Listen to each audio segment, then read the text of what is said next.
everyone, this is Nick with Tenacity.ai with my co-host Jason, and you're listening to the Cloud Cost Optimization Podcast.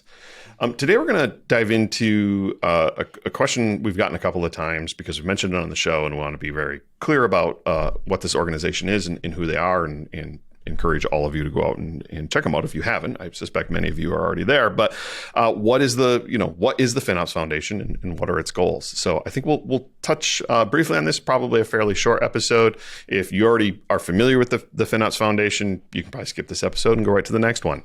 All right. So Jason, for those who don't know, what is the FinOps Foundation? It's a project that's a part of the Linux Foundation, which a lot of people, I don't know if a lot of people know that. But essentially its purpose is to dedicate or is to advance people who practice cloud financial management. And it wants to educate in form of, create and inform of best practices as well as standards. And then give very much like, how AWS provides certifications and things like that to help their customers use their products better. Same thing with the FinOps Foundation. They provide courses and materials and things to help cloud financial management practitioners apply the FinOps principles and life cycle to their organization, which at the end of the day, the ultimate goal of that is that everyone that has the ability to, that is a stakeholder or has the ability to inflict change in the cloud is able to take responsibility for their own actions and what they do. So it's about informing the entire organization on what day-to-day decisions they make and how they affect cloud spend and cloud optimization, utilization, et cetera. I think, well said. I think I want to bring it back to something you touched on in the middle there. Best practices, education, and standards. And I think this is critically important because it does take, if everybody kind of goes off in their own direction trying to figure this out, this is a much like trying to figure out, how to do continuous integration or how to do continuous deployment. We could all come up with, thousands of different practices and different ideologies around how to do it, or how to run it operations. ITIL is another example, or how to develop software better. Agile is an example.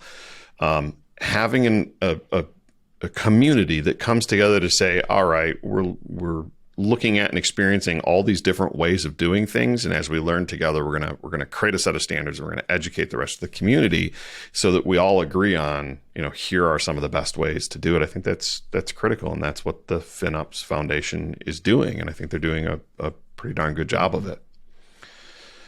So let's talk about some of their absolutely. Yeah, let's talk about some of their goals. So I mean, you all can go out to finops.org and you can read all of this, but what are some of the things that they're attempting to achieve, or how are they attempting to achieve it? Well, why don't we talk about the take responsibility first, enabling companies to take, since I already mentioned that one. One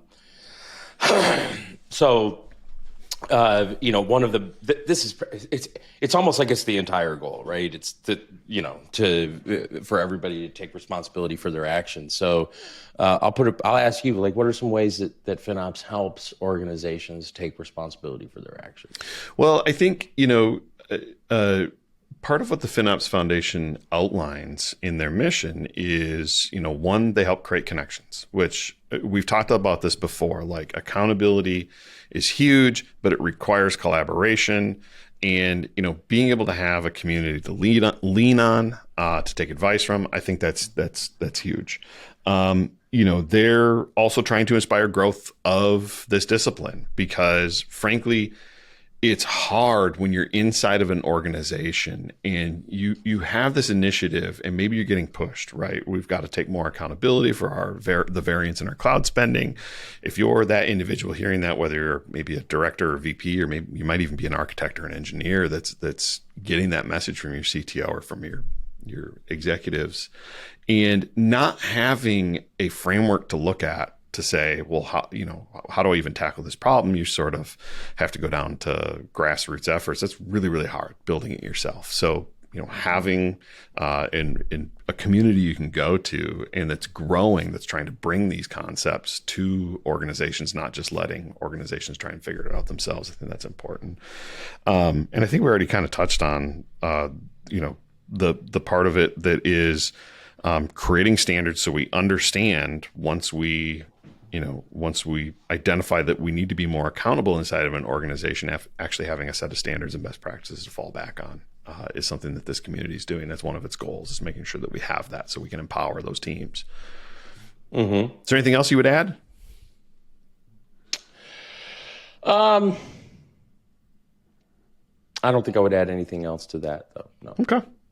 Cool. So what is the FinOps Foundation made up of? So it's actually a fairly large community. I don't know if it's hit 10,000 community members yet. It might have. I don't really know. But that's the realm we're working in for as far as how big this community is.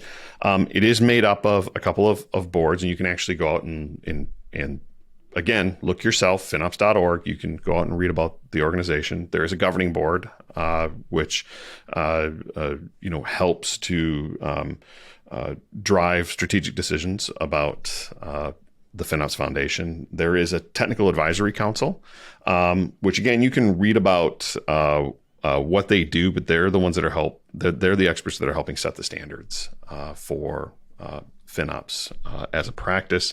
And then there are a number of, I can't think of what they're actually called, but user groups, I think is maybe the right way to put it, that practitioners in the community can actually form around certain projects to contribute to the community. And, in my time,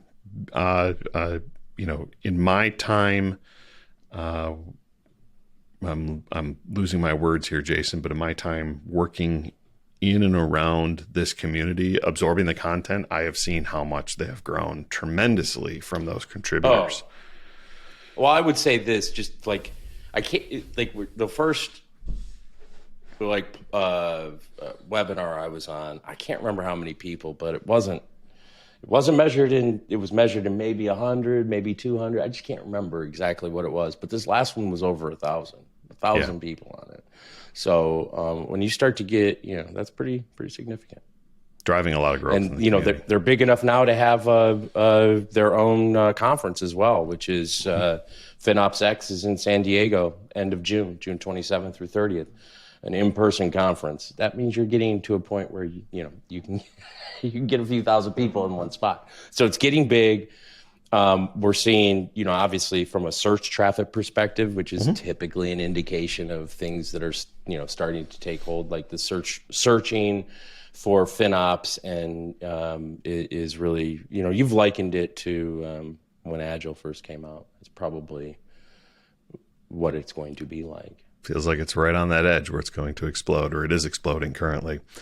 So I don't really have anything else to add there. We would love, if you all have listened to this episode because you haven't been introduced to the FinOps Foundation, and you have any questions or comments, feel free to shoot them over my way or Jason's way. We're happy to answer them. But I would direct you to FinOps.org. I suggest you join the community. I suggest you, if you're looking at FinOps as part of your career, this is a path you want to take. Going and doing the practitioner self-paced study and exam is a really solid way to get started here. So highly recommend you head out there.